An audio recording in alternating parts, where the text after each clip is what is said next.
नमस्कार साथियों, स्वागत है आप सभी का। मैं अभिषेक, आप है मेरे साथ में 9 और 10 तारीख के करंट अफेयर के बारे में जानकारी लेने के लिए।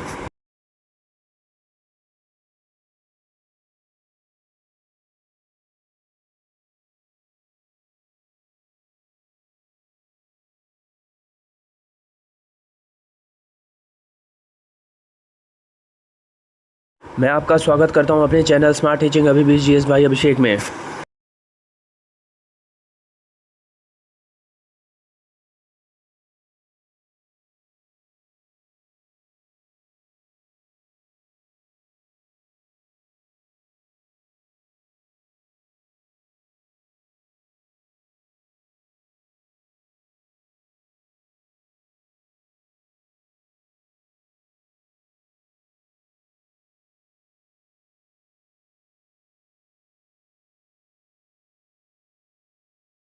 आज का करंट अफेयर है दिन रविवार और सोमवार, तारीख 9/3/2025 और 10/3/2025।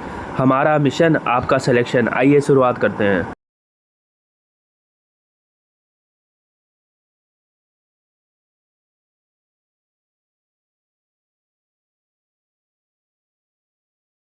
पहला, हाल ही में कौन सा राज्य सरकार समाचार सामग्री की निगरानी के लिए मीडिया केंद्र स्थापित करेगा? उत्तर है महाराष्ट्र। आइए इस खबर के बारे में जान लें। महाराष्ट्र सरकार समाचार सामग्री पर नजर रखने के लिए मीडिया केंद्र करेगी स्थापित। यह निर्णय प्रकाशन, समाचार चैनल और डिजिटल प्लेटफॉर्मों सहित मीडिया आउटलेट की तेजी से वृद्धि के जवाब में लिया गया है। प्रिंट, इलेक्ट्रॉनिक और डिजिटल प्लेटफॉर्म पर खबरों की निगरानी और विश्लेषण के लिए महाराष्ट्र सरकार ने 10 करोड़ के बजट के साथ एक अत्याधुनिक मीडिया निगरानी केंद्र की स्थापना को मंजूरी दी है। बुधवार 5 मार्च 2025 को जारी एक सरकारी प्रस्ताव जीआर के माध्यम से इस निर्णय को औपचारिक रूप दिया गया है। आइए कुछ महाराष्ट्र के बारे में जानें। मुख्यमंत्री देवेंद्र फडणवीस, गवर्नर है सीपी राधाकृष्णन। अगला, हाल ही में किस राज्य सरकार ने जाति, आय और राष्ट्रीयता प्रमाण पत्र जैसे आवश्यक दस्तावेजों के लिए आवेदन शुल्क माफ कर दिया? उत्तर है महाराष्ट्र सरकार ने। आइए इस खबर के बारे में जान लें। बिना स्टाम्प ड्यूटी के बनेंगे आय, जाति और निवास जैसे प्रमाण पत्र। महाराष्ट्र सरकार का बड़ा फैसला। महाराष्ट्र में देवेंद्र फडणवीस की अगुवाई वाली महायुति सरकार ने राज्य का बजट पेश होने से पहले बड़ी राहत दी। राज्य के राजस्व मंत्री चंद्रशेखर बावनकुले ने राज्य के विभिन्न सरकारी दफ्तरों में लगने वाले हलफनामे में 500 रुपये की स्टाम्प ड्यूटी को माफ करने का ऐलान किया है। इससे अब पूरे महाराष्ट्र में जाति सत्यापन प्रमाण पत्र, आय प्रमाण पत्र, निवास प्रमाण पत्र, गैर आपराधिक परत प्रमाण पत्र, राष्ट्रीयता प्रमाण पत्र को बनवाने में स्टाम्प ड्यूटी नहीं देनी पड़ेगी। सरकार के फैसले से लाखों विद्यार्थियों और लोगों को लाभ पहुंचेगा। अगला, स्वास्थ्य सेवा नवाचारों पर 9वां राष्ट्रीय शिखर सम्मेलन पूरी उड़ीसा में आयोजित हुआ। नेक्स्ट, सरकार ने सेवा वितरण में सुधार के लिए आधार गवर्नेंस पोर्टल लॉन्च किया। नेक्स्ट, पंजाब कैबिनेट ने आबकारी नीति 2025-26 को मंजूरी दी, जिसका लक्ष्य 11,020 करोड़ रुपए एकत्र करना है। नेक्स्ट, सेबी ने कॉर्पोरेट बॉन्ड के लिए बॉन्ड सेंट्रल केंद्रीकृत डेटाबेस पोर्टल लॉन्च किया। नेक्स्ट, दिल्ली में 10वां भारतीय अंतर्राष्ट्रीय नृत्य एवं संगीत महोत्सव संपन्न हुआ। Next, yes bank SNDP global sustainability ranking 2025 में शीर्ष स्थान पर रहा। नेक्स्ट, जहान खुसरो 2025 में सूफी विरासत के 25 वर्ष पूरे हुए हैं।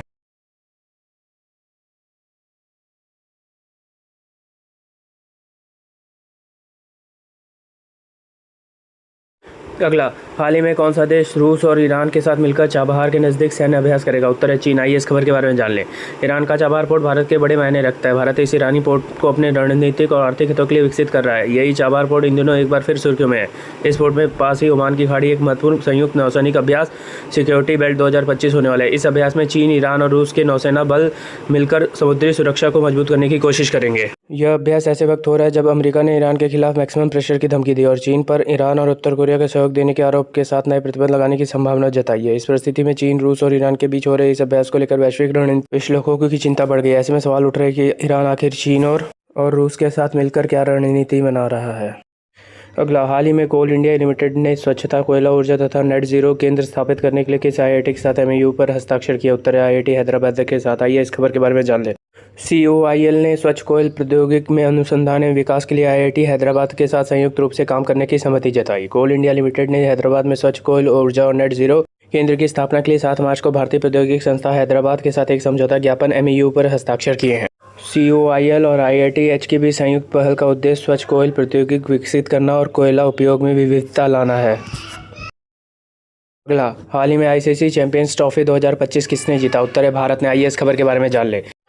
टीम इंडिया ने चैंपियंस ट्रॉफी 2025 के फाइनल में दुबई में न्यूजीलैंड को 4 विकेट से हराकर खिताब जीता, लेकिन अब ट्रॉफी वापस ICC को सौंपी जाएगी। इंडियन क्रिकेट टीम ने ICC चैंपियंस ट्रॉफी 2025 शानदार प्रदर्शन करते हुए फाइनल में न्यूजीलैंड को हराकर खिताब जीता है। यह भारतीय टीम का तीसरा चैंपियंस ट्रॉफी का खिताब है। भारतीय क्रिकेट टीम का इस टूर्नामेंट में काफ़ी शानदार सफर रहा और रोहित शर्मा एंड कंपनी ने बिना कोई मैच गंवाए खिताब अपने नाम कर लिया। कपिल देव की कप्तानी में आईसीसी ट्रॉफी 1, धोनी की कप्तानी में 3 और रोहित शर्मा की कप्तानी में 2 हो चुके हैं।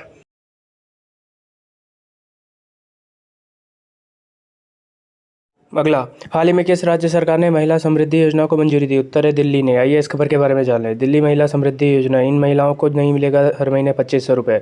जाने पात्रता और जरूरी डॉक्यूमेंट की हर डिटेल। दिल्ली की सीएम रेखा गुप्ता ने महिलाओं को हर महीने 2500 रुपये देने वाली स्कीम लागू कर दी। जाने किन महिलाओं को मिलेगा फायदा और कौन नहीं होगा पात्र। दिल्ली सरकार के अंतर्राष्ट्रीय महिला दिवस के मौके पर महिला समृद्धि योजना का ऐलान किया। दिल्ली की सीएम रेखा गुप्ता की अध्यक्षता वाली दिल्ली सरकार की कैबिनेट ने महिलाओं को हर महीने 2500 रुपये देने वाली योजना को मंजूरी दी। दिल्ली सरकार ने महिला समृद्धि योजना के लिए 5100 करोड़ रुपए की बजट का प्रावधान रखा गया। दिल्ली के सीएम ने कहा कि महिलाओं को आर्थिक रूप से सशक्त बनाने के लिए इस योजना के लिए एक कमेटी बनाई गई है, जिसकी अध्यक्षता खुद वह करेंगे।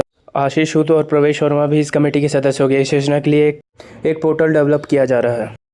अगला, हाल ही में किस देश के वास्तुकार लियू जियांगकू को 2025 का प्रित्जर वास्तुकला पुरस्कार मिला? उत्तर है चीन के। आइए इस खबर के बारे में जान लें। लियो जियांगकुन के काम को उनकी अनोखी और साफ ज्योमेट्री के लिए पहचाना जाता है। 1956 में जन्मे इस चीनी आर्किटेक्ट ने विपरीत विचारों को अपने कार्यों से जोड़ा, जैसे आदर्श जीवन बनाम वास्तविक जीवन, इतिहास बनाम आधुनिकता, सामूहिकता बनाम व्यक्तिवाद। यह बात प्रित्जर पुरस्कार की जूरी ने कहा। यहाँ इंपीरियल फिल्म ब्रिक म्यूजियम देखा जा सकता है, जिन्हें उन्होंने जुझाऊ में डिज़ाइन किया है।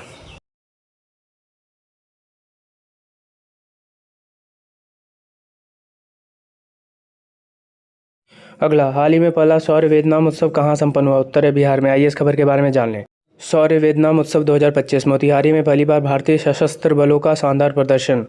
भारतीय सशस्त्र बलों का सैन्य शक्ति का भव्य प्रदर्शन सौर्य वेदनाम उत्सव 2025 बिहार के मोतिहारी में पहली बार आयोजित किया गया। 2 दिवसीय इस भव्य उत्सव में सैन्य उपकरणों, विशेष बलों के युद्ध कौशल, वायुसेना के हरतगंज फ्लाईपास्ट, भारतीय नौसेना के प्रदर्शन और विभिन्न रोमांचक गतिविधियों ने दर्शकों को मंत्रमुग्ध कर दिया। सैन्य शक्ति का अभूतपूर्व प्रदर्शन। गांधी मैदान मोतिहारी में आयोजित इस मेगा इवेंट में भारतीय सेना, वायुसेना और नौसेना अपनी शक्ति का प्रदर्शन किया। भारतीय सेना ने T-90 टैंक, स्वदेश के 9 वज्र स्वचालित तोप, BMP वाहन और स्वतः हथियार, लोकटिंग रडार सहित अत्याधुनिक सैन्य उपकरणों का प्रदर्शन किया।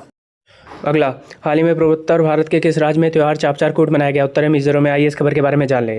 चापचार कूट मिजोरम भारत का एक त्यौहार है। यह मिजोरम का सबसे बड़ा त्यौहार है। चापचार कूट का अर्थ उस अवधि के दौरान आयोजित होने वाला त्यौहार है जब काटे गए बांस और पेड़ों को झूम खेती के लिए जलाने के लिए सूखने का इंतजार किया जाता है। यह हर वर्ष मार्च के महीने में मनाया जाता है। इस उत्सव की शुरुआत 1450 से 1700 ईस्वी में सुईपुक नामक गांव में होने का अनुमान लगाया गया है।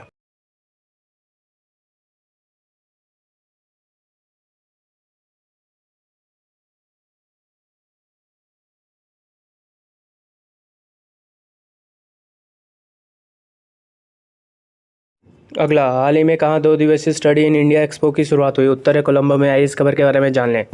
श्रीलंका के कोलंबो में आज 2 दिवसीय स्टडी इन इंडिया एक्सपो की शुरुआत हुई, जिसमें कई प्रमुख भारतीय विश्वविद्यालय और संस्थान भाग ले रहे हैं। इच्छुक छात्र भारतीय शिक्षण संस्थाओं में अवसरों के बारे में जानकारी लेने के लिए एक्सपो में आ रहे हैं।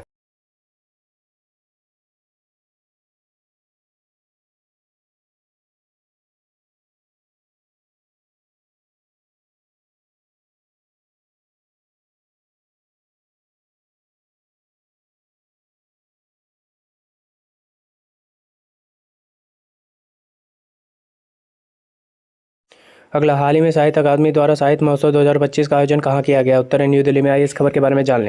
साहित्य अकादमी साहित्य महोत्सव 2025 का आयोजन करेगी। साहित्य अकादमी, जो संस्कृत मंत्रालय भारत सरकार के अधीन भारत की प्रमुख साहित्यिक संस्था है, अपनी वार्षिक फेस्टिवल ऑफ लॉर्ड 2025 का आयोजन 7 मार्च से 12 मार्च 2025 तक रविंद्र भवन नई दिल्ली में करेगी। इस भव्य आयोजन का उद्घाटन केंद्रीय संस्कृति और पर्यटन मंत्री श्री गजेंद्र सिंह शेखावत करेंगे। इस अवसर पर प्रसिद्ध अंग्रेजी नाटककार महेश दत्तानी मुख्य अतिथि होंगे और साहित्य अकादमी पुरस्कार 23 भाषाओं में प्रदान किए जाएंगे। इस वर्ष का संवत्सर व्याख्यान प्रख्यात लेखक एवं विद्वान उपमन्यु चटर्जी देंगे। अगला, हाल ही में मत्स्य पालन स्टार्टअप कॉन्क्लेव 2.0 का आयोजन कहाँ किया गया? उत्तर है हैदराबाद में। आइए इस खबर के बारे में जान लें।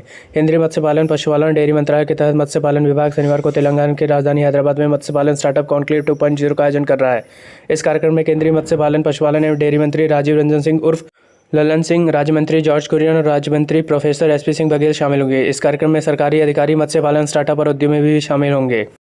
मंत्रालय के अनुसार भारत का मत्स्य पालन और जलीय कृषि क्षेत्र 3 करोड़ आजीविका को बनाए रखना और मूल्य श्रृंखला से रोजगार को बढ़ावा देना है। 2015 में सरकार ने सतत विकास को बढ़ावा देने के लिए blue revolution scheme, IFDF, PMMAY, PMMKSSY जैसी पहलों के माध्यम से 38,572 करोड़ का निवेश किया है। अगला, हाल ही में मुख्यमंत्री योगी आदित्यनाथ कहाँ माइक्रोसॉफ्ट कैंपस की आधारशिला रखेंगे? उत्तर है नोएडा में। आइए इस खबर के बारे में जान लें। नोएडा पहुंचे सीएम योगी, किया माइक्रोसॉफ्ट कैंपस का उद्घाटन, यूपी को बताया electronic manufacturing hub. Uttar Pradesh के मुख्यमंत्री योगी आदित्यनाथ शनिवार को नोएडा पहुंचे। इस दौरान वे माइक्रोसॉफ्ट कैंपस के उद्घाटन समारोह में पहुंचे। इस दौरान सीएम योगी ने प्रदेश की औद्योगिक और तकनीकी प्रगति पर जोर दिया। उन्होंने कहा कि उत्तर प्रदेश में ईज ऑफ डूइंग बिजनेस में एक बड़ी छलांग लगाई है। प्रदेश के निवेश के लिए देश का शीर्ष राज्य बनाने की दिशा में लगातार काम हो रहा है। उन्होंने कहा कि प्रदेश में बिजनेस की गतिविधियों को बढ़ावा देने के लिए अनुकूल वातावरण तैयार किया जा रहा है। इस दिशा में हम हमेशा काम कर रहे हैं।